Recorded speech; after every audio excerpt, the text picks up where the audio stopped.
So we're living in a time now where there is so much confusion, so much contradiction.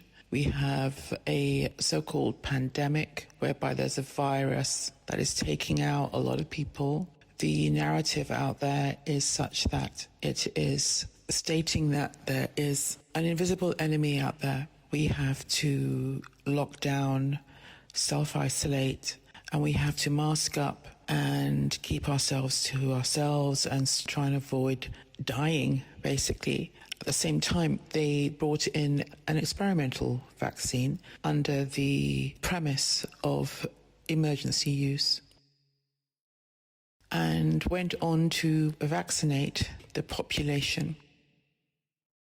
And this was something that allowed people to take a sigh of relief, maybe that we were able to get on top of this virus.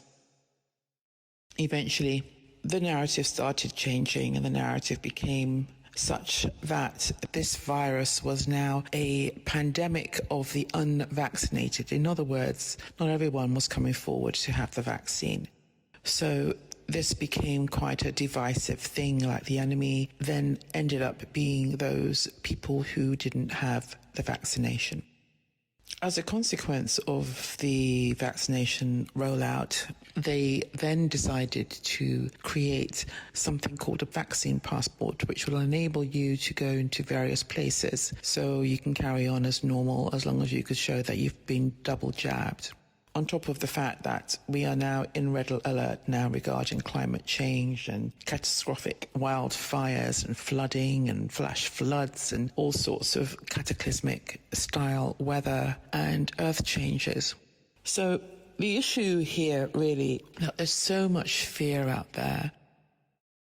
And for so many years, there's been a sense of the enemy being outside, the powers that be, the media, creating a world whereby as long as we carried on consuming, as long as we carried on in our comfort zone, we would tolerate all of that fear-mongering. But yet, by virtue of being consumers, we're plugged into the media and we're plugged into all of that narrative.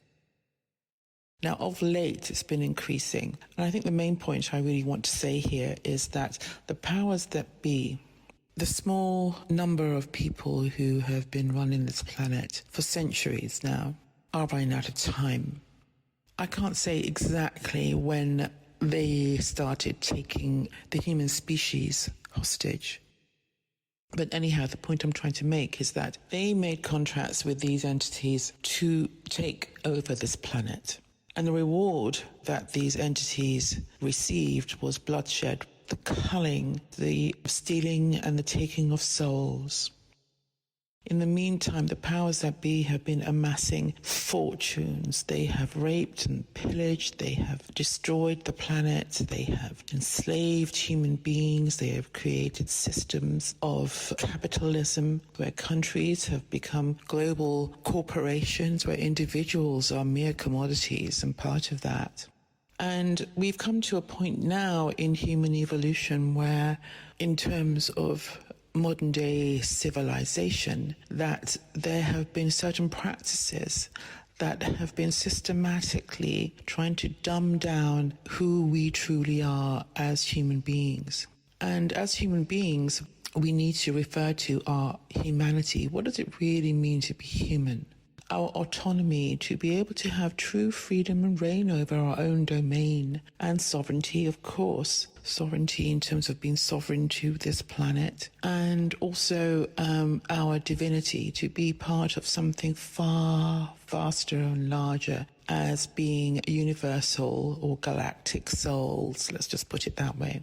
Now, when these individuals started dividing and ruling and slicing up the planet, controlling, they knew that they had a time that was finite and it was time sensitive. And we are now reaching the end of that particular period. So it's important to recognize all what is happening in today's world in regard to the pandemic or plandemic is happening according to their timetable. And it's quite clear that we are living in a world now that is unrecognizable to the former.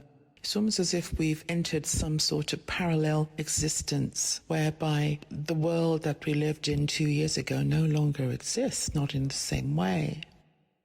We are already seeing traces of the new world order, where things are being played out in the public arena through governance, through the media, the slow but sure indoctrination and brainwashing and suggestive media, including movies and however they manage to get the narrative out there, as a form of control to initiate people into this new system. Now, going back to what I was saying in terms of the powers that be have a finite time, whatever their shenanigans were in regard to the entities that they were in cahoots with, which is the basis of all the wars, First, Second World War, the fact that there are these people who are going to war and both sides are saying in the name of God, or God will protect us. And they're both saying that. So it's quite clear that whoever they were fighting for was not the prime creator, the God that they believed they were fighting for, because quite clearly they were fighting against each other. They were fighting God. And so that couldn't have been the case. So what is required for these entities, for these beings to survive, is the culling, the shedding of blood, which has happened through warfare. And now this is happening again. Isn't it interesting also that the currency on this planet is not love, it's money? Now, humanity has been, particularly in the West, have been in a place where it's been so important to amass capital, to have a home, to have a good job, to have status, all these things within the social ordering and within society's requirements to succeed. And many people aspire to such things, to such attributes. In these capitalist societies, these are systems of dependency. A mortgage is the same. You know, if you have a mortgage, you're not free, you're bound to that. If you have any credit, you're bound to that credit. A debit card. You hear what I'm saying? It's the same thing with any kind of surveillance, any kind of monitoring, any kind of potential vaccine passport.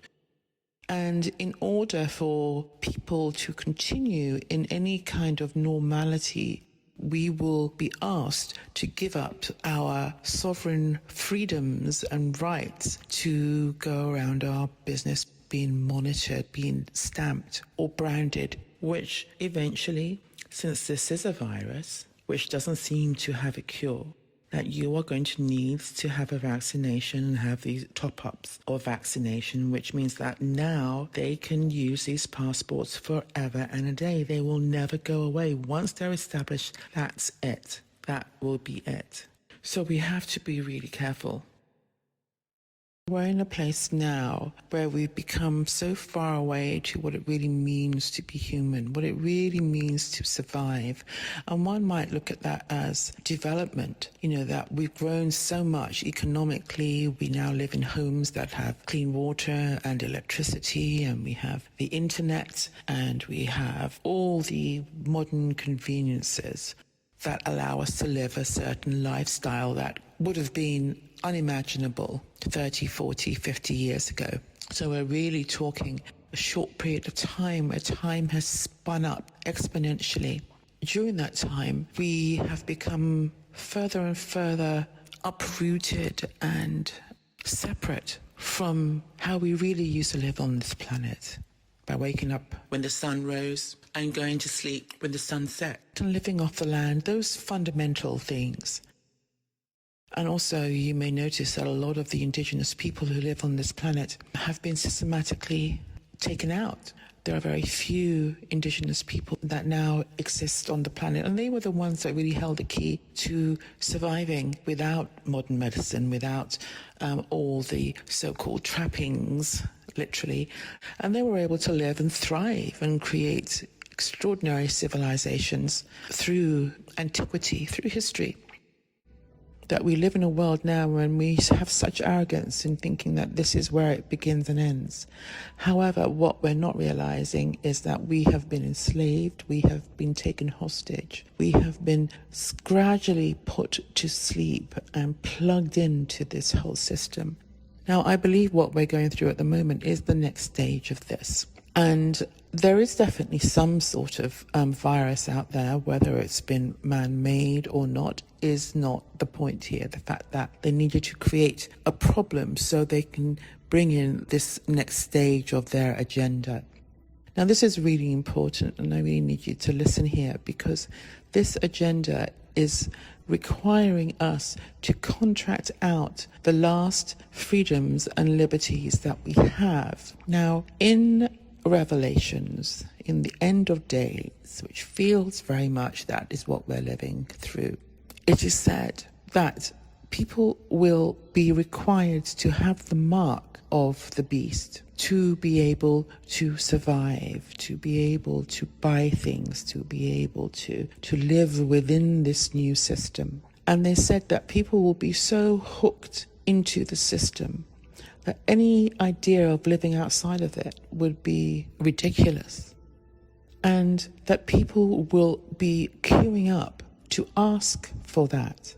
Now, the thing is, obviously, permission is required. A species can only be hijacked through entrapment.